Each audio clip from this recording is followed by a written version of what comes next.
নমস্কার বন্ধুরা, আজকে মাছের ফিলে নিয়ে নিয়েছি। একটু ফিশ বল বানাবো বলে মাছের ফিলেগুলো আমি ভালো করে পরিষ্কার করে ধুয়ে আর ভিনিগারের জলে আধ ঘন্টা ভিজিয়ে রেখেছিলাম। তারপরে জলটা ছেঁকে ফেলে দিয়ে মাছগুলো তুলে নিয়েছি। নিয়ে এবারে একটুখানি লেবুর রস, নুন আর গোলমরিচের গুঁড়ো দিয়ে ভালো করে ম্যারিনেট করে আরও 10 মিনিট রেখে দিচ্ছি। এদিকে 10 মিনিট ম্যারিনেট হতে হতে ওদিকে একটু মিক্সিতে মশলাগুলো বেটে নিচ্ছি। মশলার জন্য নিয়ে নিলাম একটুখানি রসুন, আদা, ধনেপাতা আর একটা লঙ্কা। আমি অল্প লঙ্কা ইউজ করলাম, আপনারা আপনাদের স্বাদ অনুযায়ী লঙ্কা দেবেন। আমি এদিকে ম্যারিনেট করে রাখা মাছগুলো সেদ্ধ করে নিলাম।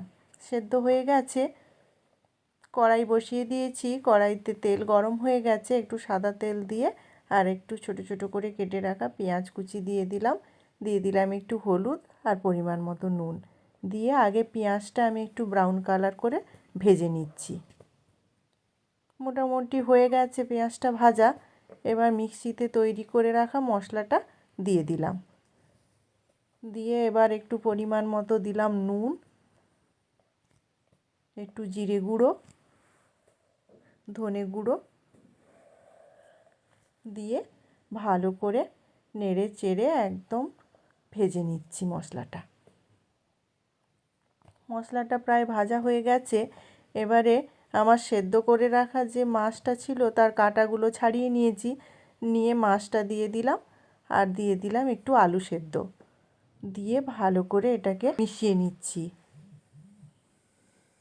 মেশানো হয়ে গেছে। এবার আমি ওপর থেকে একটু গোলমরিচের গুঁড়ো আর পরিমাণ মতো দিয়ে দিলাম চাট মশলা।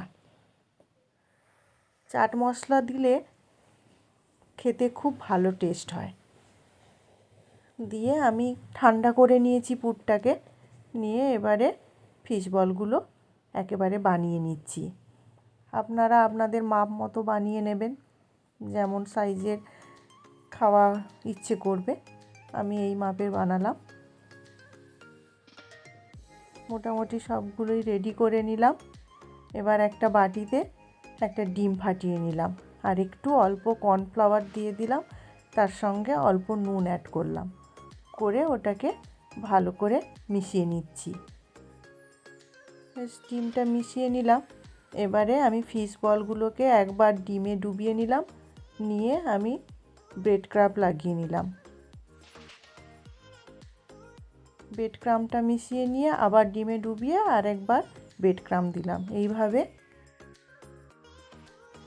এইভাবে ডবল কোটিং করে সমস্ত ফিশ বলগুলোকে রেডি করে নিচ্ছি।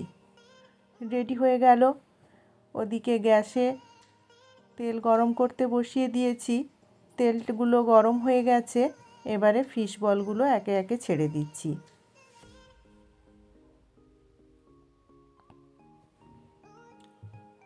আমি গ্যাসটাকে একদম মিডিয়াম ফ্লেমে রেখেছি। দিয়ে একটা পিঠ লাল হয়ে গেছে, এবার উল্টে দিলাম। যতক্ষণ না পর্যন্ত এরকম গোল্ডেন ব্রাউন কালার আসছে ততক্ষণ এটা ধিমে আঁচে ভেজে যেতে হবে। রেডি হয়ে গেল। এখানেই ভিডিওটা শেষ করলাম। বন্ধুরা ভালো থাকবেন, সুস্থ থাকবেন, সাবধানে থাকবেন। আর আমার ভিডিও ভালো লাগলে লাইক, কমেন্ট আর সাবস্ক্রাইব করবেন।